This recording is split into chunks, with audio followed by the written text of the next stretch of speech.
Hello दोस्तों, एक बार आप सभी का फिर से स्वागत है। हम आज डिस्कस करने वाले हैं एक ऐसे न्यूज़ के बारे में जो 7 जून की न्यूज़ है। यहाँ पे देखिए, 7 जून की न्यूज़ है। बिजारे जजमेंट मतलब एक विचित्र फैसला, ठीक है, on Madhya Pradesh high court order. Madhya Pradesh high court का एक विचित्र ही फैसला हम देखने को मिलता है। और personal law norms can not be used in validate interfaith marriages. ये कह रहा है अंतर्विश्वास मैरिज में, ठीक है, पर्सनल लॉ की बात आ जा रही है यहाँ पे। तो इन्होंने जज साहब ने, देखिए क्या है, ये द हिंदू की रिपोर्ट है, ठीक है, इंटरनेट के माध्यम से लिया गया द हिंदू की रिपोर्ट है, प्रिंट। तो हम इसको आपके सामने पढ़ते हैं और आप देखें क्या कहा गया है इस रिपोर्ट में। इट इज़ एन ओल्ड, क्या लिखा है, it is an old principle that ignorance of law is no excuse. Evidently this applies not only of offenders but also जजेस। The Madhya Pradesh high court order ruling decline to the protection to the couple on the ground that marriage between Muslim man and Hindu women will not be valid. ये कह रहा है उनके विवाह के Hindu girl और मुस्लिम boy, या कहें कि मुस्लिम मैन या हिंदू वुमेन के बीच में जो शादी है उनको वैलिड नहीं होंगे। इस बुनियाद पे ये कहकर मध्य प्रदेश हाई कोर्ट ने उनकी सुरक्षा उनकी रोक लगा दी, मतलब सुरक्षा नहीं दी जा सकती। आगे क्या, even if I registered under the special marriage act 1954। अच्छा, 1954 में स्पेशल मैरिज एक्ट बना था, डिटेल में बताएंगे सब। Reflects an incredible misunderstanding of law. The जज examine the Muslim law treatise, ठीक है, treatise to the conclude that the Muslim can not marry an adulteress or fire worshipper.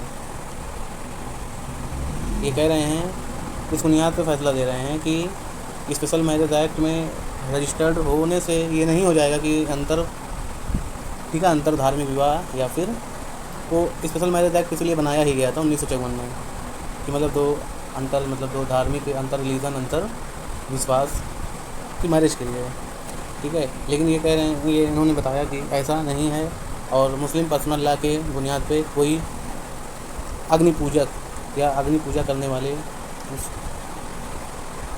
Human के साथ इनका शादी नहीं हो सकता है, कि पर्सनल लॉ के आधार पर इन्होंने बताया है। Marriage would be the irregular, ठीक है, यहाँ पर ये कह दे रहे हैं the special marriage was passed precisely to allow the interfaith couples to get married without the requirement of marriage rituals associated with their religions। कह रहा है मतलब इनके अनुष्ठान मिले या ना मिले, अंतर विश्वास है, तो इसीलिए बनाया गया था, जो कि हम पहले बता चुके हैं। आगे, for a court of dissect the personal requirements of the parties to enter into a valid marriage when all they wanted was police, ठीक है। इसी तरह है, आप आगे पढ़ लीजिएगा, ठीक है। यहाँ देखिए, द जज concedes that when marriage is performing under special marriage act it can't be या it can not be challenged on the ground of non-performance of mandatory marriage rituals। The only justification offered by the judge is that the SMA, its Special Marriage Act itself provides that when the parties are within the degree of prohibition relationship, it shall not be valid. From this, he draws the conclusion that a marriage that is invalid in personal law cannot be legalized by the registering it under Special Marriage Act. It is clear that this is only salutary provision that exist to prevent act from being misused to solemnize the marriage of in the prohibition relationship। इसी तरह आगे है, ठीक है। यहाँ पे आप हिंदी में चाहें तो पढ़ सकते हैं, उसी का हिंदी ट्रांसलेट किया हुआ मोड है। विचित्र फैसला मध्य प्रदेश उच्च न्यायालय के आदेश पर। 7 जून की देखिए यहाँ पे खबर है। यहाँ पे लिखा है व्यक्तिगत कानूनों के मानदंडों का उपयोग अंतर्धार्मिक विवाहों को अमान्य करने के लिए नहीं किया जा सकता। अब देखिए है क्या, यह एक पुराना सिद्धांत है। कानून की अज्ञानता कोई बहाना नहीं है। जाहिर है यह केवल अपराधियों पर बल्कि न्यायाधीशों पर भी लागू होता है। मध्य प्रदेश उच्च न्यायालय के आदेश ने एक जोड़े को इस आधार पर सुरक्षा देने से इनकार कर दिया, एक मुस्लिम पुरुष और एक हिंदू महिला के बीच विवाह वैध नहीं होगा, भले ही वह स्पेशल मैरिज एक्ट के अंतर्गत, जैसे हमने ऊपर बताया उसी का ट्रांसलेट है, गूगल ट्रांसलेट है, द हिंदू की रिपोर्ट है, के तहत पंजीकृत हो। कानून की एक अविश्वसनीय गलतफहमी को दर्शाता है। न्यायाधीश ने मुस्लिम कानून ग्रंथों यानी पर्सनल लॉ की जांच करके निष्कर्ष निकाला कि एक मुसलमान मूर्ति पूजक या अग्नि पूजक से विवाह नहीं कर सकता है। मतलब ऐसा कहा गया है पर्सनल लॉ में।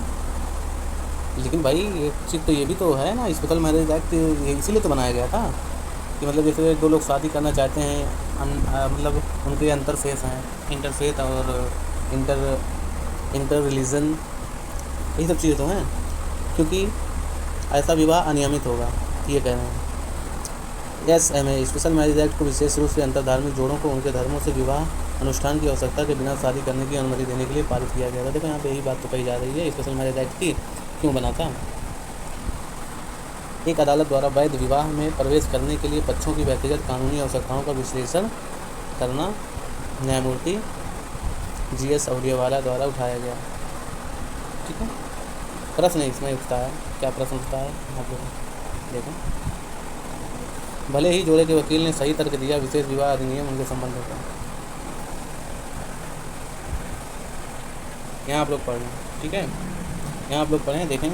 ओवरऑल मिला कर इसमें यही कहा गया है कि दो कपल्स हैं, जज साहब कह रहे हैं कि उनको सुरक्षा की गारंटी नहीं दी जा सकती, ठीक है, जैसा कि रिपोर्ट में है, भले ही वो स्पेशल मैरिज एक्ट में रजिस्टर्ड है। स्पेशल मैरिज एक्ट 1954 बना था अंतर रिलीजन मैरिज, इंटर विश्वास इन लोगों के दरमियान, दोनों के बीच विवाह करने का, ये समझ लो सर्टिफिकेशन के लिए रजिस्ट्रेशन है।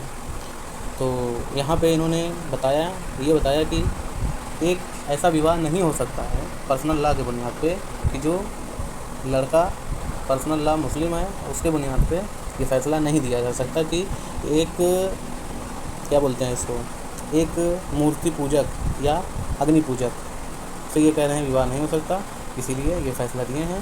तो आप लोग देखें, अपना राय जरूर कमेंट करें, ठीक है। Thank you for watching.